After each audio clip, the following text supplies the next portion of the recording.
AC में गरीब देवरानी जेठानी का ब्यूटी पार्लर। कमला और महेश के दो बेटे रवि और विनोद थे, जिनकी शादी एक साथ एक ही मंडप में शेफाली और गौरजा से हो जाती है। वो एक मध्यम वर्ग का परिवार था। दोनों बहू बहुत जल्द ही अपने ससुराल की सारी जिम्मेदारी को संभाल लेती हैं। वक्त गुजरता है, घर के हालात खराब थे। बड़े बेटे रवि का काम ठीक से चल नहीं रहा था, तो वहीं अगले दिन दूसरा बेटा आकर कहता है, माँ, पिताजी, गौरजा, मैं कहना नहीं चाहता लेकिन बताना पड़ रहा है। मैं जहाँ नौकरी कर रहा था वहाँ से मेरा काम छूट गया है और अब मुझे नौकरी तलाशने के लिए शहर जाना होगा, क्योंकि यहाँ पे कम पैसों में हमारे घर का गुजारा नहीं चल रहा है। क्या? इसका मतलब अब आप पर नौकरी नहीं है? घर का राशन पानी कैसे आएगा? जेठ जी की भी नौकरी ठप ही चल रही है। देवा रे देवा, ये सब क्या हो रहा है मेरे दोनों बेटों के साथ? ऐसा क्यों हो रहा है भगवान? मैंने तो काम करना छोड़ दिया है, सोचा बच्चे संभाल लेंगे, लेकिन अब कुछ दिनों में हमारी ऐसी स्थिति हो जाएगी कि हमें दाने दाने के लिए तरसना होगा। आप सही बोले पापा जी, घर में सिर्फ 2 दिन का राशन है। रवि, आप कुछ करते क्यों नहीं? अपने मालिक से बात कीजिए, कब तक पैसे देंगे? आज ही जाकर बात करता हूँ। आप सब देख लीजिए, मैं कल सुबह होते ही नौकरी ढूंढने के लिए निकल जाऊंगा। गौरजा, मेरा सामान पैक कर देना। आप निश्चिंत रहिए, मैं कर दूंगी। ये बोलते ही पूरा परिवार चिंता में डूब जाता है। रवि तो अपनी फैक्ट्री चला जाता है और अपने मालिक से पैसों की बात करता है, जहां वो उसे कहता है, देख रवि, फैक्ट्री अभी घाटे में चल रही है, कोई मुनाफा कहीं से नहीं आ रहा और अगले 2-3 महीने तक फैक्ट्री का यही हाल रहेगा। तुम काम करते रहो, जैसे ही पैसा आएगा मैं एक साथ सब कारीगरों को दे दूंगा। अकेले तुम ही परेशान नहीं हो, मेरे भी लाले पड़े हुए हैं, पैसा हर जगह फंसा हुआ है। ठीक है मालिक, मैं आपकी बात समझ गया, पर थोड़ी कोशिश करना, क्योंकि आपसे ही सभी मजदूरों का घर चलता है। हाँ, ठीक है।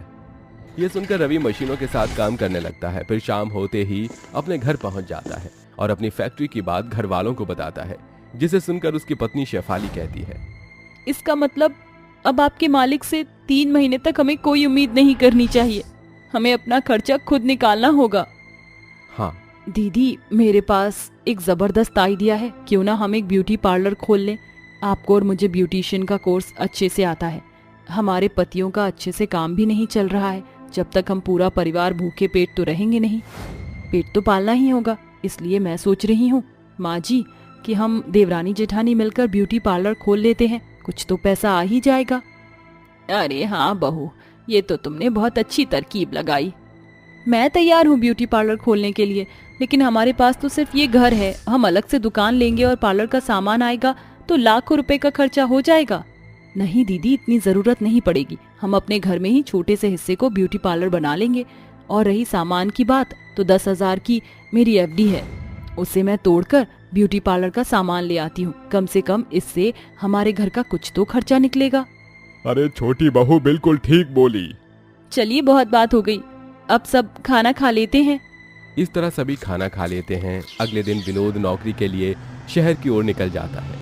तो उस दिन गौरजा, शेफाली पैसों का इंतजाम करने के बाद अपने घर के एक छोटे से हिस्से को पार्लर का हिस्सा बना लेते हैं और बाहर पार्लर का बोर्ड लगा देते हैं, जिसे देखकर औरतें कहती हैं, अरे प्रणाली, जरा देखो तो, लगता है नया पार्लर खुला है।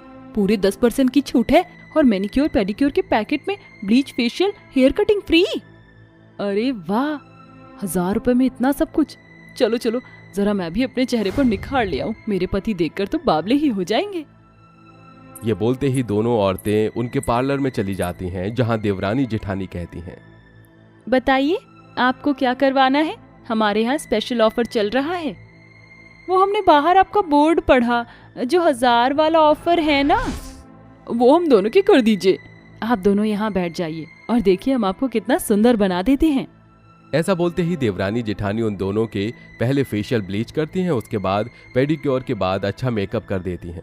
खुद को शीशे में देखने के बाद दोनों कहती हैं, अरे वाह, आपने तो हमें हंसने की रानी बना दिया। आपका ऑफर बहुत वर्थ इट निकला। मुझे तो अपने चेहरे पर ग्लो भी दिख रहा है। मेरे पति मुझे देखकर पागल हो जाएंगे। ये लीजिए आपके पैसे। Thank you ma'am. उनके जाते ही और भी औरतें आकर पार्लर में अपना मेकअप करवाती हैं। देखते ही देखते देवरानी जेठानी का ब्यूटी पार्लर चल पड़ता है। उनके किए मेकअप को गांव के लोग पसंद करने लगते हैं। साथ ही अपने घर की आर्थिक स्थिति को वो बेहतर कर लेती हैं और सब अच्छे से घर में खाना खाते हैं। देवरानी जेठानी ने बड़ी सूझबूझ के साथ पार्लर और घर में खाना बनाने की जिम्मेदारी बारी बारी से उठाई। दोपहर का खाना जेठानी बनाती तो शाम का खाना देवरानी बनाती थी।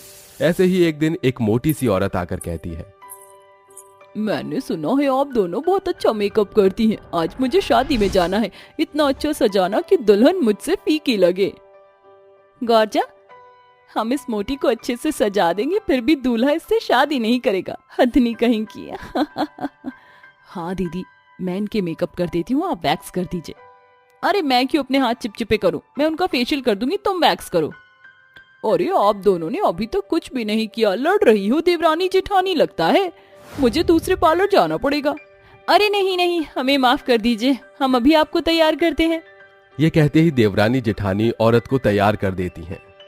अरे वाह, मैं कितनी सुंदर लग रही हूँ, बिल्कुल 16 साल की लड़की। अच्छा, मैं आती ही रहूंगी आपके पार्लर में, शुक्रिया। जी धन्यवाद। इस तरह दोनों अच्छे से अपने पार्लर को संभालती हैं। वहीं देवरानी जेठानी की नोक झोंक भी चलती रहती थी। फिर एक दिन एक औरत आकर बोली, आप दोनों बहुत अच्छा मेकअप करती हो, लेकिन आपके पार्लर में बस एक चीज की कमी है कि एसी नहीं है। आप एसी में लोगों के वैक्स करोगी तो अच्छे से काम होगा, और एसी लगने से डिमांड भी बढ़ जाएगी। अरे हाँ, ये तो हमने सोचा ही नहीं, आपका शुक्रिया। तभी दोनों पाखी को शादी में जाने के लिए तैयार कर देती हैं और पार्लर की अच्छी तरक्की होने से वो अपने पार्लर में एसी लगवा लेती हैं, जिससे उनका पार्लर बहुत अच्छा चलता है और एसी का आनंद सास ससुर भी लिया करते थे। अरे वाह, ठंडी ठंडी हवा में तो बहुत मजा आ रहा है। हाँ बहू, मजा आ गया, ऐसे ही तरक्की करते रहो। ये तो कुछ भी नहीं है पापा जी, पार्लर और तरक्की करेगा तो हम घर में भी एसी लगवा लेंगे। बिल्कुल देवरानी जी। अगले दिन प्रणाली पार्लर में आती है। अरे क्या बात है, अब तो आपने अपने पार्लर में एसी भी लगवा लिया, बहुत अच्छा लगता है, हम तो आते रहेंगे अब। जी बिल्कुल बिल्कुल, आइए, आपके नाखून बहुत प्यारे हैं, क्या मैं आपके नेल एक्सटेंशन कर दूं? ज्यादा चार्ज नहीं है इसका। जी कर दीजिए। समय गुजरता है, वक्त के साथ उनका एसी वाला पार्लर बहुत अच्छा चलता है, जिससे वो एक अच्छी और बड़ी जगह खोल लेती हैं। उनके पार्लर की भीड़ कभी खत्म होती ही नहीं थी। तभी एक दिन मुनीता कहती है, अरे शेफाली बहन, मैं सबसे पहले दिन आपके छोटे पार्लर में आई थी और अब आपने बड़ा सा पार्लर बना लिया है। मैं आपकी तरक्की देखकर बहुत खुश हूँ। अरे ये मेरी अकेली मेहनत का नतीजा नहीं है, मेरी देवरानी ने भी पूर्ण तरीके से मेरा साथ दिया, हम दोनों की मेहनत है ये तो है। अब तो चारों तरफ एसी लगे हुए हैं। खैर, आप फेशियल कर दीजिए, बहुत टाइम से करवाया नहीं। जी बिल्कुल। देवरानी जेठानी मुनीता का अच्छे से फेशियल कर लेती हैं और अब क्लाइंट पार्लर में आने के लिए अपॉइंटमेंट लेने लगते हैं। दूसरी ओर दोनों के पति की नौकरी भी अच्छे से चल रही थी, जिससे उनके घर के हालात बहुत बेहतर हो जाते हैं। अब वो अपने घर को और बनवा लेती हैं। साथ में विनोद एक कार खरीद लेता है। देवरानी जेठानी के ब्यूटी पार्लर की वजह से घर में किसी चीज की कमी नहीं थी।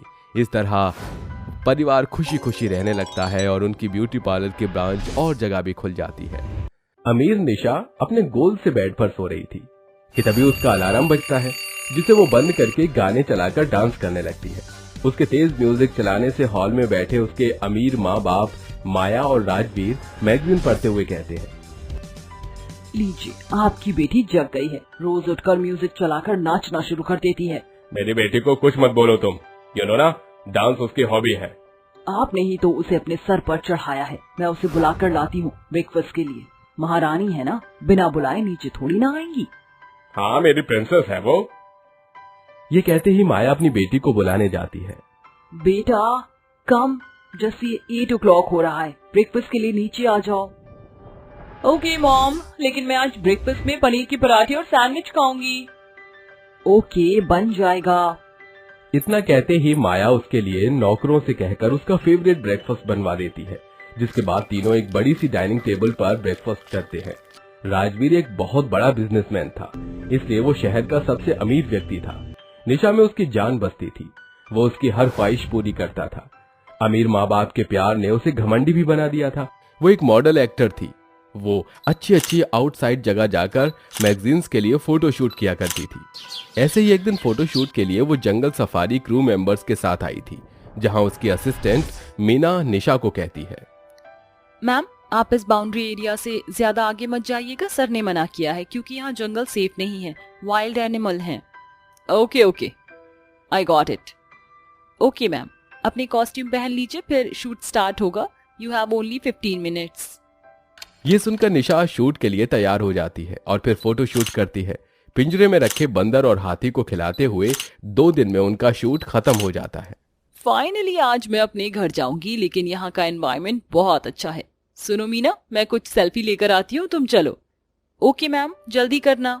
निशा वहां की खूबसूरत जगह की सेल्फी लेती है, लेकिन उसके ग्रुप में कोई मिसअंडरस्टैंडिंग हो जाती है, जिस वजह से वो निशा को छोड़कर चले जाते हैं। जब निशा को ये बात पता चलती है तो वो बहुत परेशान होती है और जंगल में भटकते भटकते कहती है, ओ गॉड, अब मैं क्या करूं? मैं तो यहाँ पर अकेली रह गई। मॉम ने कहा था यहाँ पर वाइल्ड एनिमल्स हैं, मुझे बचकर रहना चाहिए। मॉम को कॉल करती हूँ और अपने ग्रुप को। ओ नो, मेरा तो फोन ही डेड हो गया है। अब मैं क्या करूंगी? मुझे बहुत डर लग रहा है। निशा जंगल में चलती रहती है, तभी एक शेर उसके सामने आता है। भगवान, शेर, ये तो कोई भी नहीं है, इतना खूंखार शेर है। कहीं इसने मुझे मार दिया तो अब मैं क्या करूंगी? मुझे घर जाना है। somebody help। शेर खूंखार नजरों से निशा के करीब बढ़ता है। तभी 2 बूढ़े पति पत्नी आकर उस खूंखार शेर के ऊपर एक विषैला फल डाल देते हैं, जिससे वो बेहोश हो जाता है। तभी वो दोनों कहते हैं, चलो बेटा, जल्दी करो, चलो यहाँ से। बेटा जल्दी करो, वो शेर कुछ देर के लिए ही बेहोश हुआ है। तुम नहीं गई तो हम तीनों में से वो किसी को नहीं छोड़ेगा। हाँ हाँ, चलती हूँ। ऐसा कहकर वो दोनों बूढ़े व्यक्ति निशा को अपनी झोपड़पट्टी में ले आते हैं, जो जंगल से बाहर की तरफ थी। तभी सुनंदा उसे पानी लाकर देती है, जिसे वो पी लेती है। फिर वो निशा के सिर पर हाथ रखकर कहती है, अरे बेटा, तुम यहाँ अकेले जंगल में क्या कर रही थी? ओफो, अपना हाथ हटाइए, ज्यादा मेरे करीब आने की कोशिश मत कीजिए। आपकी बात मानकर यहाँ क्या आ गई? आप तो करीब ही आ गए मेरे। और यहाँ मैं घूमने नहीं, अपने काम फोटो शूट करने ग्रुप के साथ आई थी, लेकिन गलती से यहाँ रह गई। वो कितनी गर्मी हो रही है, अब मैं कहाँ रहूंगी? अरे बेटा, तुम बेफिक्र होकर रहो। रहने को तो हमारे पास ये झोपड़ी ही है। जब तक तुम्हारे कोई सगे संबंधी नहीं आ जाते, तब तक तुम यहाँ रह लो, सुरक्षित हो बेटा। भूख लग रही है, मुझे कुछ खाने को है क्या? हाँ हाँ बेटा, सुनंदा ने दाल भात बनाई है। ओहो, दाल भात? पता नहीं अब मुझे इस गरीब खाने में कैसा कैसा खाना खाना पड़ेगा। मजबूरी है। कोई नहीं, ले आओ। निशा हाथ मुंह धोकर फिर जमीन पर बैठकर खाना खाती है, जहाँ किशोर उसकी हवा करता है। निशा को देखकर सुनंदा की आंखें भर आती हैं और वो धीमे से कहती है, अजी सुनते हो? देखो तो कितनी प्यारी बच्ची है। अगर आज हमारी बेटी होती तो इसकी जितनी ही होती। बिल्कुल ठीक कहती हो तुम। अरे वाह, ये खाना तो बहुत अच्छा लग रहा है। बहुत अच्छा खाना है। क्या मुझे और मिल सकता है? भूख लग रही है। हाँ हाँ बेटा, ले लो। अरे बेटा, तुम्हारा नाम क्या है? मेरा नाम निशा है। वैसे आप अकेले रहते हो?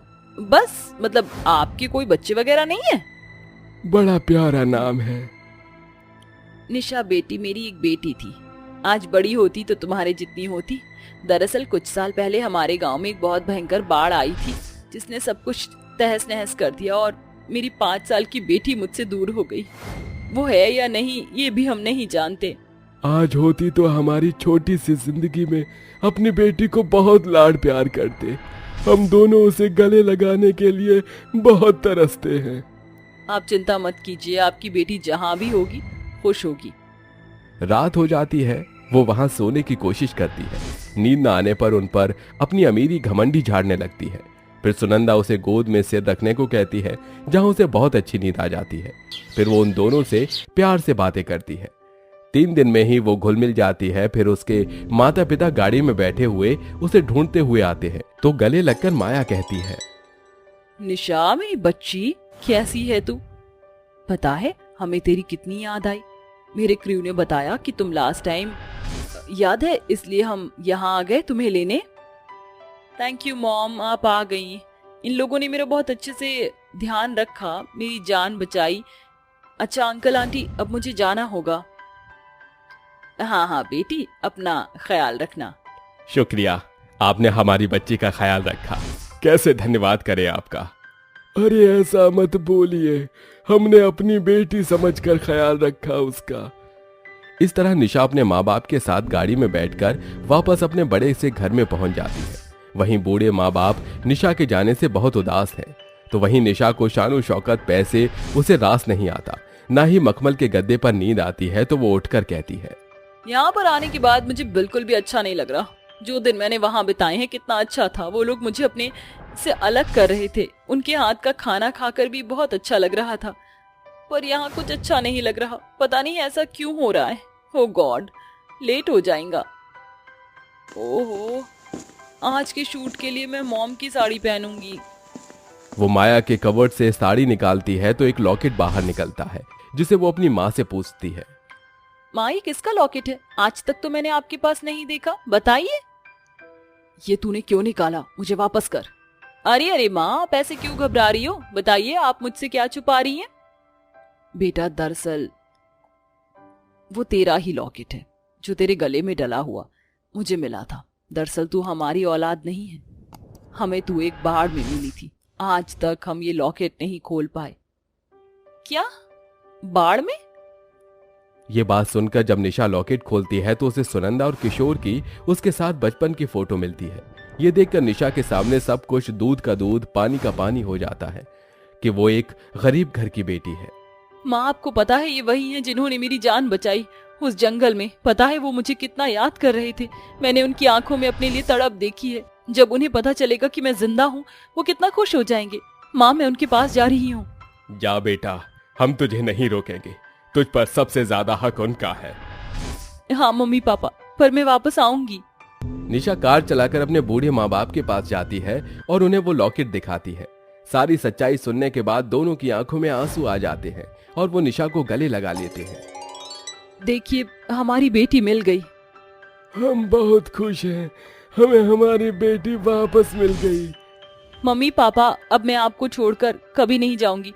भगवान ने मुझे दो मम्मी पापा दिए हैं। चलिए मेरे साथ। पर बेटा, हम खुददार इंसान हैं, वहां नहीं रहेंगे। माँ, आप वो एक आशियाना बना लेना जहां मैं आपके साथ भी रहूंगी और उनके साथ भी। ठीक है बेटा। बहुत भूख लग रही है, क्या आप दोबारा वही दाल भात अपने हाथों से खिलाओगी आज? हाँ मेरी बच्ची। तभी सुनंदा उसे अपने हाथ से खाना बनाकर खिलाती है, फिर उन्हें अपने साथ शहर ले जाती है जहां वो अपने दोनों माता पिता के साथ खुशी खुशी रहती है। इस तरह अमीर सौतेली बेटी अपने गरीब माँ बाप के घर का खाना खाकर बहुत खुश होती है।